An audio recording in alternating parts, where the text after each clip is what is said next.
Nicolas Sirkis, vous avez choisi de cliquer sur le harcèlement scolaire. Oui, c'est la rentrée scolaire.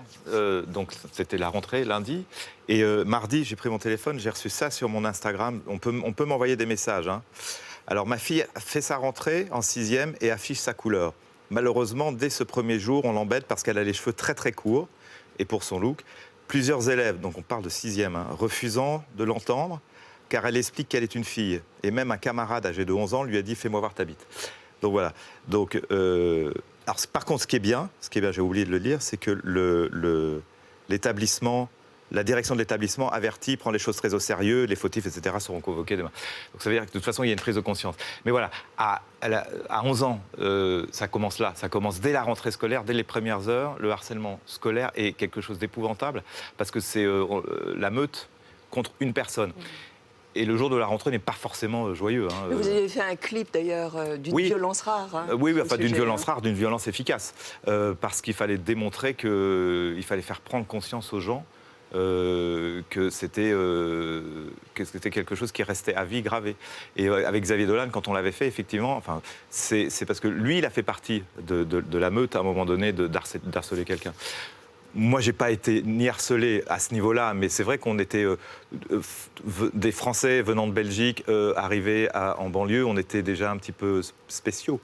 Donc oui, c'est extrêmement. Donc oui, le harcèlement est toujours d'actualité, malgré ce qui se passe et malgré effectivement les choses. Et je pense qu'aujourd'hui, ce qui est bien, c'est que les profs commencent à en parler. Vous avez fait un geste, vous avez sorti votre téléphone. Oui. Aujourd'hui, la plupart des adolescents qui ont 11 ans ont un téléphone portable. Nous, on n'avait pas de téléphone portable à l'école, on ne pouvait pas se filmer, on ne pouvait pas se prendre en photo, on ne pouvait pas commenter les autres élèves lorsqu'ils rentraient chez eux. Est-ce que vous pensez qu'il faut préparer les enfants à ces outils-là, en fait, qu'il y a une forme de nouvelle éducation à inventer pour les nouvelles technologies? L'éducation, elle est primordiale à tous ces niveaux-là. Ouais, sur le harcèlement, mais sur les téléphones, sur le fait de dire à une gamine, même si c'est 2 enfants, montre-moi ton truc parce que t'es un garçon, t'es pas une fille, c'est super violent. Cette fille, ça va lui rester à vie pendant un bout de temps, donc même éternellement. Donc oui, c'est vive l'éducation, quoi. C'est l'éducation qui sauvera ce monde, et c'est ce qu'on voit tous les jours. C'est-à-dire qu'effectivement, si on passe plus de temps à regarder des stupidités type des chaînes, bref, on va pas faire de poignée, mais voilà. Il y a une super chaîne, hein, ça s'appelle Click, c'est génial. Ouais, l'éducation est super importante. On va cliquer avec toi, Clément, tu voulais nous parler d'une vidéo. Une vidéo qui a fait le tour des réseaux, et je pense à juste titre, c'est l'une des images de la semaine. Le coup de colère d'Emmanuel Macron, il était en déplacement au Liban le 1er septembre dernier, et il s'est emporté contre un journaliste du Figaro. Ce que vous avez fait là, compte tenu de la sensibilité du sujet, compte tenu de ce que vous savez de l'histoire de ce pays, est irresponsable. Irresponsable pour la France, irresponsable pour les intéressés ici, et grave d'un point de vue déontologique. Vous m'avez entendu défendre les journalistes, je le fais toujours, mais je vous parle avec franchise. Ce que vous avez fait est grave, non professionnel et mesquin. Bon alors, il faut revenir un peu en arrière. Hein. Le journaliste en question, c'est Georges Malbruno. Et dans un article du Figaro, il rapportait des indiscrétions concernant la politique étrangère de la France au Liban. Alors, c'est ce papier qui a provoqué la colère d'Emmanuel Macron. Moi, ça me semble problématique du point de vue de la liberté de la presse. Tout simplement, nous venons de voir le chef de l'État français intimider publiquement et même en réalité humilier un journaliste pour la simple raison qu'il en désapprouve le travail. Mais ça me paraît aussi, et c'est presque plus intéressant, absurde sur un plan stratégique.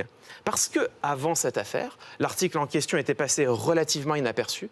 Depuis, il a fait l'objet de multiples reprises dans la presse et a été relayé des milliers de fois sur les réseaux sociaux. C'est un cas d'école d'un biais cognitif et médiatique bien connu, on appelle ça l'effet Streisand. C'est le biais selon lequel, quand on cherche à faire interdire une information, on contribue en réalité à lui donner de la publicité. Streisand, Barbara. Mais exactement. Alors ça, c'est pour la petite anecdote. L'effet Streisand, c'est du nom de la chanteuse Barbara Streisand. En 2003, par le plus grand des hasards, une photo aérienne de sa propriété à Malibu a été publiée sur une banque d'images en ligne. Barbara Streisand, furieuse, intente un procès pour demander le retrait du cliché. Résultat, avant le procès, la photo avait été téléchargée 6 fois, dont 2 par ses avocats.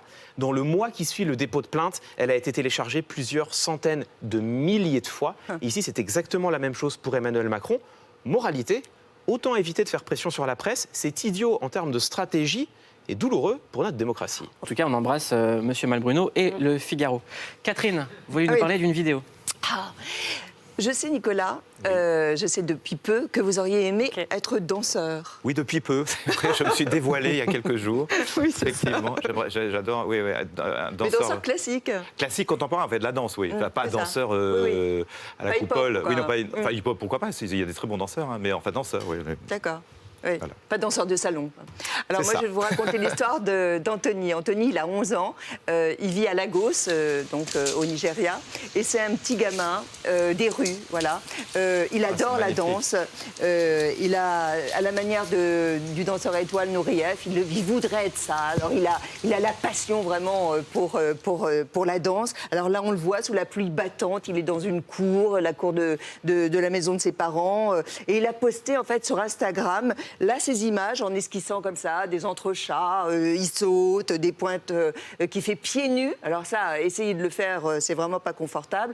La vidéo, elle a été likée par des millions de personnes. Et c'est maintenant que l'histoire est très jolie, puisqu'il a été repéré par l'American Ballet Theatre de New York. Donc c'est une des plus grandes écoles, évidemment, américaines de Il se danse. passe encore des choses bien en Amérique. Et voilà, et le rêve américain existe encore, même sous Trump. Alors, il a été contacté, il va être formé, il va être envoyé à New York. Enfin bon, un très joli destin s'ouvre à lui, quoi. Donc, c'est quand même assez chouette. Ah, c'est une très, très belle histoire. Ouais,